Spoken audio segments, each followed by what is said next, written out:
दोस्तों मनोविज्ञान के 50 प्रश्नों को हम 10 मिनट के अंदर खत्म करेंगे सुपर फास्ट एक्सप्रेस रिवीजन में। और उम्मीद करते हैं कि आपकी मनोविज्ञान चाहे जितनी खराब हो, इस वीडियो से बहुत अच्छी हो जाने वाली है, क्योंकि 50 क्वेश्चन वन लाइनर के तौर पर है। और ये आप बिल्कुल ना सोचें कि हमें कौन सा क्वेश्चन नहीं आ रहा है, बस ये देखें कि क्वेश्चंस का आंसर क्या है और क्या आप इन क्वेश्चंस को भूलेंगे तो नहीं एग्जाम के पहले पहले। क्लियर? तो सभी बच्चे तैयार हैं और चलिए हम पहला क्वेश्चन आपके स्क्रीन पर देते हैं। यानी प्राचीन काल में मनोविज्ञान का अर्थ क्या हुआ करता था।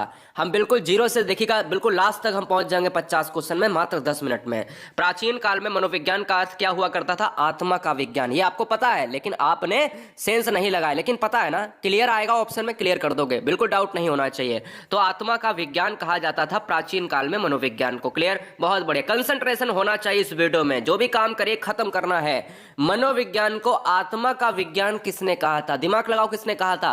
तो आपको याद होगा कि आपने अरस्तु को पढ़ा होगा, है ना, अरस्तु को पढ़ा होगा कि मनोविज्ञान को आत्मा का विज्ञान कहने वाले साइकोलॉजिस्ट हैं वो एरिस्टोटल है, अरस्तु हैं। क्लियर हुआ? चलिए सुपरफास्ट में हम चलेंगे नेक्स्ट क्वेश्चन पर कि 17वीं शताब्दी में मनोविज्ञान को क्या कहा जाता था और किसने कहा। यार याद रखिएगा कि 17वीं, अब 16वीं शताब्दी में आपको याद है ना, आत्मा का मनोविज्ञान कहा जाता था। हम आगे बढ़े तो हमें 17वीं शताब्दी मिली, तो 17वीं शताब्दी को हमने देखा कि मन या मस्तिष्क का मनोविज्ञान कहा गया। और कहा किसने? पेम्पोलॉजी ने। तो दो क्वेश्चन बने, पेम्पोलॉजी ने मनोविज्ञान को कहा क्या? तो आंसर होगा मन और मस्तिष्क का मनोविज्ञान। मन और मस्तिष्क का मनोविज्ञान किसने कहा? पेम्पोलॉजी ने कहा।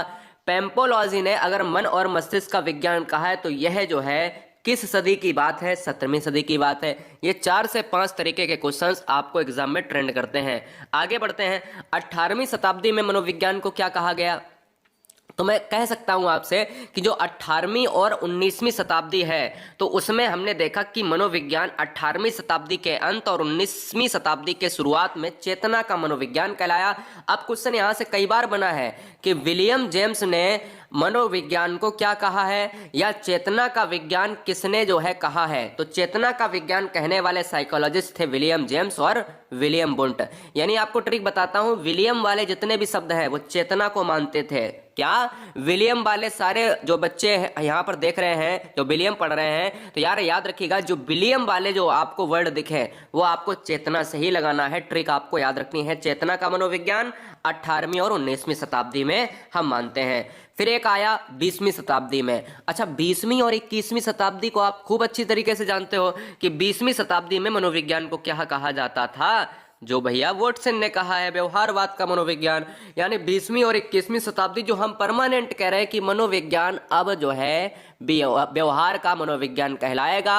यानी बिहेवियरिज्म की बात करें, बिहेवियरिज्म एक पुस्तक भी है जिसको लिखा है मिस्टर वॉटसन लिखा है, ये भी आपको याद रखना है। क्लियर हुआ? चलिए, शिक्षा मनोविज्ञान की पहली पुस्तक किसने लिखी और कब लिखी? शिक्षा मनोविज्ञान की पहली पुस्तक आपको पता है आंसर? बिल्कुल आपको पता है। जैसे अगर हम बात करें कि देखो शिक्षा मनोविज्ञान के जनक कौन है, तो आप दिमाग लगाओगे ना कि भैया कहीं ना कहीं मिस्टर थॉर्नडाइक की बात हो रही है। और अच्छा, ऐसे भी दिमाग लगा सकते हो कि पहली पुस्तक मनोविज्ञान की कौन सी कहलाती है, तो आप कहोगे कि थॉर्नडाइक ने जो लिखी होगी, क्योंकि पहला जो मनोवैज्ञानिक है, शैक्षिक मनोवैज्ञानिक भी आपका कहलाता है थॉर्नडाइक। तो क्वेश्चन कई बार से बनता है यहां से, यानी पहली मनोविज्ञान की पुस्तक भी थॉर्नडाइक की है। और कब आई? 1903 में। आपने शिक्षा मनोविज्ञान एक पुस्तक पढ़ी होगी, वो कहीं ना कहीं किसकी है? थॉर्नडाइक की है। पहला शैक्षिक मनोवैज्ञानिक कौन है? थॉर्नडाइक है। और शिक्षा मनोविज्ञान के जनक कौन है? थॉर्नडाइक है। बताओ कितने तरीके से क्वेश्चंस बनेगा भैया।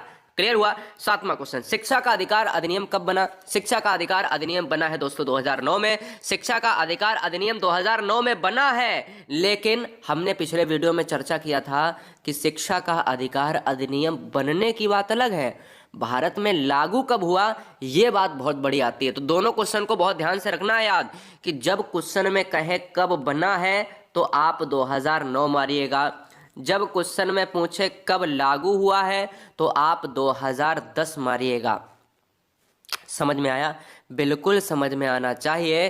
2010 यहाँ पर लागू होना है, 1 अप्रैल 2010। शिक्षा का निःशुल्क एवं अनिवार्य शिक्षा अधिनियम के तहत कितने वर्ष के बच्चों को निःशुल्क शिक्षा दी जाती है? यहाँ पर आपको बताना है। सभी बच्चों से कहना चाहेंगे कि रिवीजन होना चाहिए और हर बच्चे का हर सेक्शन मजबूत होना चाहिए। सुबह 9 से लेकर रात के 11 बजे तक क्लासेस का सिलसिला यहाँ पर थमता नहीं है, क्योंकि बनाते हैं हम शिक्षक और शिक्षिका। चैनल को अच्छा लगे तो सब्सक्राइब कर लेना, वरना एंजॉय करते रहिए आप।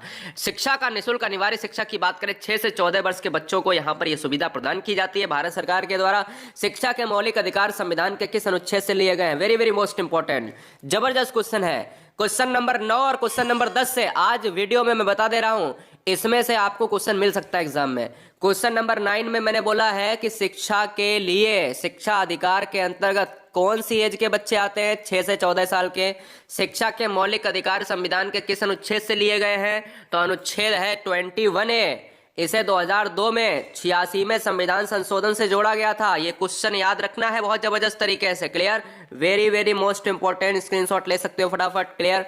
याद रखना है, 2002 में आया है, 86वां संविधान संशोधन था, आर्टिकल था 21A, ठीक है ना। और बात थी 6 से 14 वर्ष के बच्चों को निःशुल्क शिक्षा। क्वेश्चन नंबर 11, अगर हम बात करें सीबीएसई कब बना, सीबीएसई की बात कर रहे हैं तो पहले तो मुझे ये बता दो कि सीबीएसई का फुल फॉर्म क्या होता है। सीबीएसई का फुल फॉर्म होता है the central board of secondary education. The central board of secondary education होता है, 1929 में बना था। ये क्वेश्चन मनोविज्ञान का है, वेरी वेरी मोस्ट इंपॉर्टेंट है, यह आपको याद रखना है। एक कक्षा में शिक्षक और छात्र का अनुपात कितना होना चाहिए? एक कक्षा में 1/30 होना चाहिए। एक अनुपात मतलब एक जो है एक समानुपात की बात करता है, 30 होना चाहिए। एक अनुपात जो है 40 होना चाहिए। एक अनुपात 50 होना चाहिए। तो याद रखिएगा कि एक कक्षा में शिक्षक और छात्र का अनुपात होना चाहिए 1:40 होना चाहिए, यानी आंसर जाएगा 1:40 के साथ।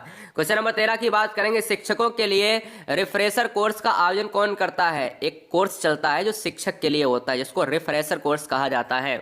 इसका आयोजन भी करता है सीबीएसई बोर्ड करता है। सीबीएसई का फुल फॉर्म मैंने अभी बताया, the central board of secondary education, ठीक है ना। यह नेशनल लेवल का जो एजुकेशन बोर्ड है और इसकी स्थापना हुई थी 1929 में। ऊपर मैंने अभी आपको बताया है, जिक्र करा है। चलिए, शिक्षा मनोविज्ञान का उद्देश्य क्या होता है? शिक्षा मनोविज्ञान के जनक के रूप में मैंने ऊपर चर्चा की थी। शिक्षा मनोविज्ञान का उद्देश्य क्या है? तो शिक्षा मनोविज्ञान का उद्देश्य है बालकों का सर्वांगीण विकास है। आपको ये नहीं देखना है कि हमें क्वेश्चन का आंसर आ रहा है या नहीं आ रहा है, बस ये देखना है कि उसका उत्तर क्या है, ठीक है ना। बहुत ध्यान से देखना है। समस्या को टुकड़ों में बांटकर विधि में पढ़ते हैं। ऐसी कौन सी विधि है जिसमें हम समस्या को टुकड़ों में बांटकर पढ़ते हैं? आज ही मैंने सुबह बताया था, ध्यान करो। तो मैंने आपसे बोला है कि जब संश्लेषण और विश्लेषण विधि पढ़ते हो तो उसमें एक विश्लेषण विधि आती है, जिसमें एक समस्या को टुकड़ों में बांट दिया जाता है और फिर कहते हो कि भाई इसका अध्ययन कर लिया, इसका अध्ययन कर लिया, ऐसे छोटे छोटे टुकड़ों में उस समस्या को बांट के हल कर दिया तो समझ लो विश्लेषण विधि हो जाती है। अज्ञात से ज्ञात की तरफ चलती है। ज्ञात से अज्ञात की तरफ कौन सी विधि में पढ़ते हैं? तो ज्ञात से अज्ञात की तरफ हम संश्लेषण विधि में पढ़ते हैं, जबकि अज्ञात से ज्ञात की तरफ हम विश्लेषण विधि में पढ़ते हैं, ठीक है ना। चलिए, कौन सा मत अंतर्दृष्टि द्वारा सीखने में व्याख्या करता है? तो आपने याद रखना है कि इनसाइट थ्योरी इसको इंग्लिश में कहते हैं, यानी अंतर्दृष्टि सिद्धांत दिया है चिंपैंजी पर प्रयोग करने वाले मिस्टर कोहलर हैं। और कोहलर हैं किस संप्रदाय से? यह है आपके गेस्टाल्टवाद संप्रदाय से है। और गेस्टाल्टवाद का मतलब होता है क्या? संपूर्ण आकृति या पूर्ण आकृति। दोस्तों, उम्मीद करते हैं कि आप वीडियो एंजॉय कर रहे होंगे और उम्मीद ये करेंगे कि आप वीडियो को उड़ा देंगे पूरा। किस मनोवैज्ञानिक ने सीखने की सामग्री के रूप में निरर्थक शब्दों का प्रयोग किया? ये क्वेश्चन जबरदस्त क्वेश्चन है, इसको याद कर लेना है। किस मनोवैज्ञानिक ने साइकोलॉजिस्ट ने सीखने की सामग्री के रूप में निरर्थक शब्दों का प्रयोग किया है? मतलब जो आपके शब्द नहीं होने चाहिए यूज, वही शब्द यूज किए हैं, वो करे हैं मिस्टर एबिंगहॉस ने, जो जबरदस्त अपना नाम रखते हैं, एक साइकोलॉजिस्ट में मनोवैज्ञानिक हैं, याद रखना है। सीखने का नियम किसने दिया है? जवाब दीजिएगा 19 नंबर। सीखने का नियम किसने दिया है? तो सीखने का नियम दिया है मिस्टर थॉर्नडाइक ने दिया है, यानी आंसर जाएगा भैया थॉर्नडाइक के साथ। चलिए आगे की बात करेंगे। 20 नंबर, वह कौन सी विधि है जिसमें पहले नियम बताया जाता है उसके बाद में उदाहरण बताया जाता है? ऐसी कौन सी विधि है जिसमें पहले नियम बताया जाता है, उसमें बाद में जो है हम क्या बताएंगे? उदाहरण बताएंगे। तो हम कहेंगे कि भैया नियम यानी रूल टू एग्जाम्पल हम चलेंगे। अगर क्या हम रूल टू एग्जाम्पल चल रहे हैं तो वो हम निगमन विधि की तरफ चलेंगे। जब हम एग्जाम्पल टू रूल चलते हैं तो हम आगमन विधि की तरफ चलेंगे। तो मैं कह सकता हूं कि इधर तो मुझे निगमन विधि ही मारना पड़ेगा।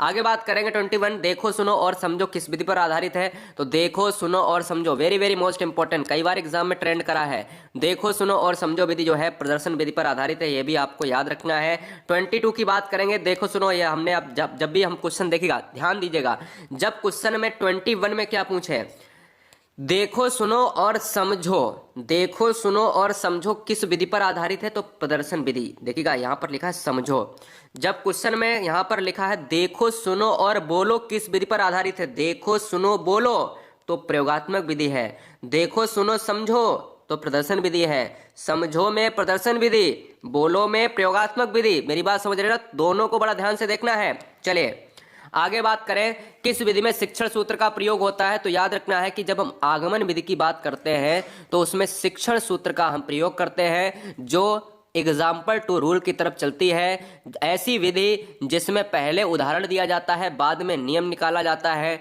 यह वैज्ञानिक तर्क पर आधारित विधि है।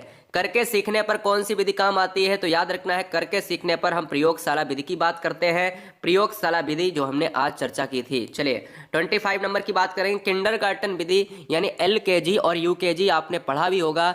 एलकेजी और यूकेजी के जनक कौन है, तो याद रखना है कि एलकेजी और यूकेजी के जनक जो है वो किंडरगार्टन हो या फिर फ्रोवेल है, यह खेल विधि पर आधारित है, करके सीखने पर आधारित होती है। और मिस्टर फ्रोवेल एक है जर्मन साइकोलॉजिस्ट हैं। क्वेश्चन नंबर 26 की बात करेंगे, ग्रंथि के दोषपूर्ण कार्य के कारण, वेरी वेरी मोस्ट इंपॉर्टेंट, दो ग्रंथियों से क्वेश्चन लिए हैं। ग्रंथि के दोषपूर्ण कार्य के कारण व्यक्ति का लैंगिक विकास उचित रूप से नहीं हो पाता है, उस ग्रंथि का नाम क्या है, तो उस ग्रंथि का नाम है पिनियन ग्लैंड है। यानी याद रखिए ना, पिनियल ग्लैंड की बात करें तो यह आपको आंसर लगाना है। जब भी हम बात करते हैं कि उसका विकास ना हो, लैंगिक विकास ना हो, तो वो हमारा पिनियल ग्लैंड के साथ चला जाएगा। खेल पर आधारित विधि कौन सी है, तो याद रखना, अभी मैंने ऊपर आपको बताया है कि किंडरगार्टन खेल आधारित विधि होती है, करके सीखने पर आधारित है। और एलकेजी यूकेजी किंडरगार्टन के जनक भी कौन है, मिस्टर फ्रोवेल है। चलिए आगे बात करेंगे, अतिरिक्त शक्ति के सिद्धांत का संबंध किससे है, वेरी वेरी मोस्ट इंपॉर्टेंट, ये क्वेश्चन आपके लिए नया है। अतिरिक्त शक्ति के सिद्धांत का संबंध किसने दिया है, संबंध किसने दिया है, तो आप याद रखिएगा, यह आपको बताना है, मैंने कल वीडियो में बताया था, जल्दी से बताइएगा कि अतिरिक्त शक्ति सिद्धांत के जनक कौन है और अतिरिक्त शक्ति के सिद्धांत का जो रिलेशन है वो किससे है। तो यार याद रखो, जब हम किसी भी चीज को, हम ट्रिक क्या लगाएंगे, हम ट्रिक ये लगाएंगे, जब हम किसी चीज को फुटबॉल में किक मारते हैं, बैट बॉल से हम बॉल को छक्का मारते हैं, तो हम क्या करते हैं, शक्ति लगाते हैं, बहुत ज्यादा पावर लगाना पड़ता है। तो आपको याद है ना, वो किस में लगाते हैं, हम खेल में लगाते हैं। तो याद हो गया, कभी नहीं भूलोगे। Psychology from the standpoint of behaviourist की बात करेंगे, यानी व्यवहार से संबंधित है, तो हम कह सकते हैं कि यह किसकी रचना है। अच्छा, एक पुस्तक आती है बिहेवियरिज्म, ठीक है ना, बिहेवियरिज्म किसकी पुस्तक है, तो मैं कहूंगा कि यह है आपकी वॉटसन की। क्लियर, वॉटसन की है। एक हम कहेंगे कि एक आती है आउटलाइन ऑफ साइकोलॉजी, क्या, आउटलाइन ऑफ साइकोलॉजी पुस्तक है, ये किसकी है, यह विलियम मैकडूगल की है। और अगर हम कह दें शिक्षा मनोविज्ञान, वो किसकी है, तो कि आपकी किसकी जाएगी, थॉर्नडाइक की। ऐसे ही मैं कह दूं कि भाई psychology from the stand point, तो यह भी किसकी है, वॉटसन की है। वेरी वेरी मोस्ट इंपॉर्टेंट, जो व्यवहारवाद के जनक हैं। 30 नंबर देखिएगा, बाल विकास को सर्वाधिक प्रभावित करने वाला कौन सा कारक है। बाल विकास को सबसे ज्यादा प्रभावित करने वाला कारक जो है वो खेल कूद का मैदान है, क्योंकि खेल कूद के मैदान में प्रत्येक बच्चा, हर धर्म का बच्चा होता है, इसमें कोई नहीं देखा जाता है कि क्या है, हर तरीके का बच्चा होता है, हर जाति का बच्चा होता है, और हर मानसिक क्षमता का बच्चा होता है, हर अलग अलग शारीरिक क्षमता का बच्चा होता है, जिससे हमें क्या मिलता है, जिससे हमें पूरी तरीके से क्या ज्ञान मिलता है। बाल विकास उसमें प्रभावित होगा, अच्छा हो सकता है, खराब हो सकता है, दोनों तरीके का हो सकता है। सामाजिकता का विकास भी सबसे ज्यादा होता है। चलिए 31, प्रथम बाल निर्देशन केंद्र किसके द्वारा खोला गया था, प्रथम बाल निर्देशन केंद्र खोला गया था विलियम हिली के द्वारा। Very very most important, William हिली के द्वारा खोला गया था। 32, किसकी क्रियाशीलता का संबंध मनुष्य की पाचन शक्ति से भी होता है, किसकी क्रियाशीलता का संबंध मनुष्य की पाचन शक्ति से होता है, तो अभिवर्क ग्लैंड होती है, वही होता है हमारा आपका स्टमक, जो है स्टमक से रिलेट करता है। और क्वेश्चन नंबर 33, संरचनात्मक अधिगम सिद्धांत जोर देता है, संरचनात्मक अधिगम सिद्धांत जोर देता है विद्यार्थियों द्वारा नवीन ज्ञान की संरचना पर। और 34 की बात करेंगे, शब्द इंडेंटिकल एलिमेंट्स की बात करें, यानी जो अगर बात करें समान तत्व निम्नलिखित में से गहन संबंध रखता है। जो आइडेंटिकल की बात करता है, आइडेंटिकल एलिमेंट्स जो है संबंध रखता है, वो अधिगम स्थानांतरण। वेरी वेरी मोस्ट इंपॉर्टेंट, अधिगम स्थानांतरण क्या होता है, जब हम किसी कार्य को को सीखते हैं और अपना ये सीखा हुआ ज्ञान यानी पूर्व ज्ञान अगर हम किसी दूसरे ज्ञान में हम लगा देते हैं तो वो आपका हो जाता है अधिगम स्थानांतरण। अगर वो काम आ जाता है तो वो धनात्मक है, अगर वो काम नहीं आता है वो ऋणात्मक है। ठीक है ना, मेरी बात समझ रहे ना? अगर वो नुकसान करता है तो ऋणात्मक है। जैसे जैसे मैंने अगर साइकिल चलाई और साइकिल चलाना सीख गया और मैंने मोटरसाइकिल कुछ दिन बाद चलाई तो ये क्या है, इसमें अपना साइकिल का ज्ञान सीखा हुआ मोटरसाइकिल में लगा दिया और मैं सीख गया, तो मैं कह सकता हूं कि आपका अधिगम स्थानांतरण हो गया। तो आइडेंटिकल एलिमेंट्स जो है वो दो है संबंधित है अधिगम स्थानांतरण। क्वेश्चन नंबर 35, छोटा शिशु खिलौनों तथा अन्य वस्तुओं को फेंककर उसके भागों को अलग करके किस भाव को दर्शाता है? तो याद रखना है कि छोटा शिशु खिलौनों तथा अन्य वस्तुओं को फेंककर उसके भागों को अलग करके किस भाव को दर्शाता है? तो जिज्ञासा प्रवृत्ति। जिज्ञासा प्रवृत्ति क्यों?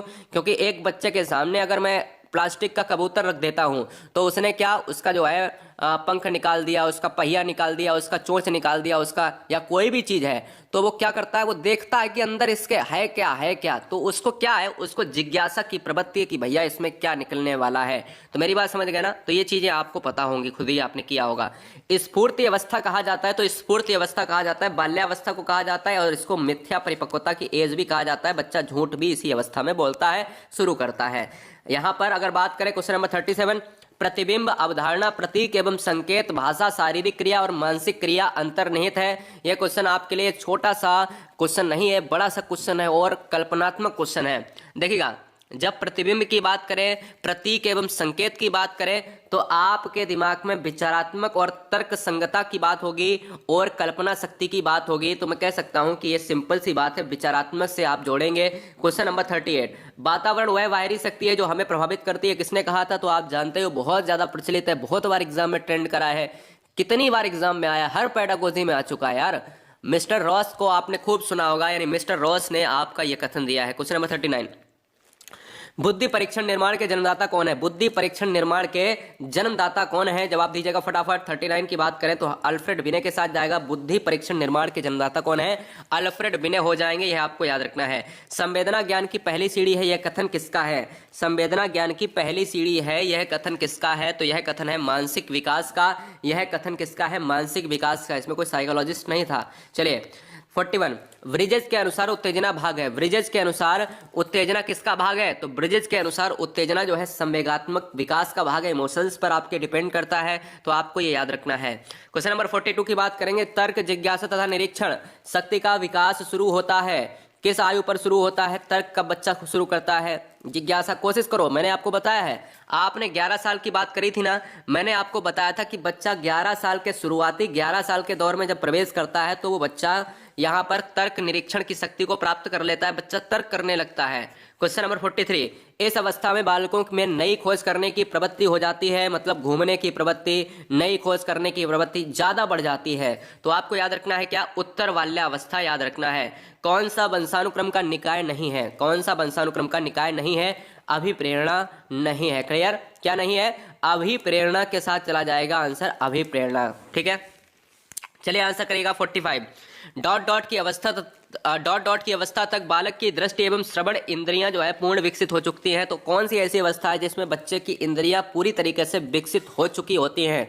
तो आपको पता होता है कि 8 या 9 वर्ष का बच्चा होता है, आपको याद रखना, ये क्वेश्चन आ चुका है। 8 या 9 वर्ष का जो बच्चा होता है उसकी पूरी तरीके से इंद्रियां क्या, पूरी तरीके से डेवलप हो चुकी होती। क्लियर हुआ? चलिए आगे बात करेंगे 46, 20वीं शताब्दी को बालक की शताब्दी कहा जाता है, यह कथन किसका है? तो यह कथन बार बार एग्जाम में ट्रेंड कर रहा है, आपने खुद ही यहाँ पर प्रैक्टिस सेट में लगाया होगा। तो मैं कह सकता हूँ कि 20वीं शताब्दी ने कोयर यानी क्रो एंड क्रो को कहा जाता है, क्योंकि क्रो एंड क्रो ने 2-3 परिभाषाएं दी हैं। बच्चे की शताब्दी भी क्रो एंड क्रो ने कहा है, बच्चे की शताब्दी भी क्या कहा है? क्रो एंड क्रो ने। और बच्चे को 20वीं शताब्दी भी कहा है क्रो एंड क्रो ने। और क्रो एंड क्रो की परिभाषा जो अधिगम में है, जो जबरदस्त है, यानी बहुत जबरदस्त परिभाषा, जिसमें हमने कहा है कि भाई ज्ञान अभिवृद्धि की बात करी थी, कि वो परिभाषा किसने दी है? तो वो भी किसकी है? क्रो एंड क्रो की परिभाषा है। बार बार एग्जाम में क्रो एंड क्रो को यहाँ पर रखा जाता है एग्जाम में।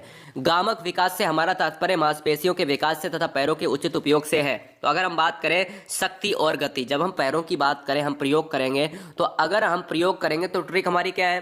ट्रिक हमारी ये है कि गामक विकास वही होगा अगर हम चलेंगे, तो चलेंगे तो हम कहीं ना कहीं पैरों से हम गति करेंगे और हम तभी चल पाएंगे जब मेरे अंदर शक्ति होगी। तो आपकी ट्रिक है, याद रखना है, गलत नहीं होगा कभी। चलिए आगे बात करेंगे। 48 इस अवस्था को मिथ्या परिपक्वता का समय भी कहा जाता है। कौन सी? शैशवावस्था, बाल्यावस्था, किशोरावस्था। आपको याद होना चाहिए बाल्यावस्था जो 5 से 12 साल की एज होती है उसी को हम कहते हैं भैया मिथ्या परिपक्वता की एज।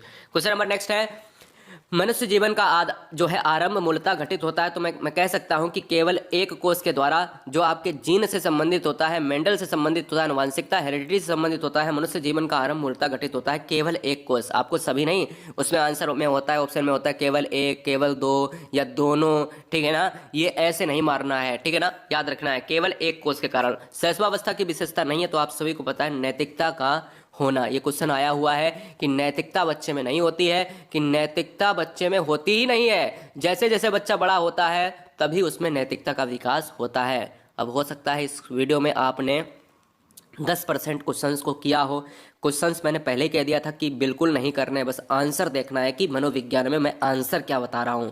आपको क्वेश्चन नहीं करने थे, आंसर देखना है। क्वेश्चन अपने आप सॉल्व हो जाएंगे एग्जाम हॉल में, क्वेश्चन अपने आप सॉल्व हो जाएंगे। भरोसा रखिएगा और मुझसे ज्यादा अपने ऊपर भरोसा रखिएगा। You are brilliant, you are unique. शेर हो यार, शेरनी हो, जबरदस्त बच्चे हो। यहाँ पर सभी बच्चे, यहाँ पर अगर लाइक नहीं किया मैंने पूरे वीडियो में आपसे, लाइक करने के लिए मैंने पूरे वीडियो में आपसे क्या, सब्सक्राइब करने के लिए जोर नहीं दिया है। अगर अच्छा लग रहा है तो सब्सक्राइब कर लेना, अगर अच्छा लग रहा है तो लाइक कर लेना। नीचे टेलीग्राम की लिंक है, टेलीग्राम ग्रुप ज्वाइन कर लेना में फ्री में पीडीएफ प्राप्त करने के लिए। सभी को आदाब, सत श्री अकाल, ताल ठोकर, जय महाकाल, इंकलाब जिंदाबाद, वंदे मातरम।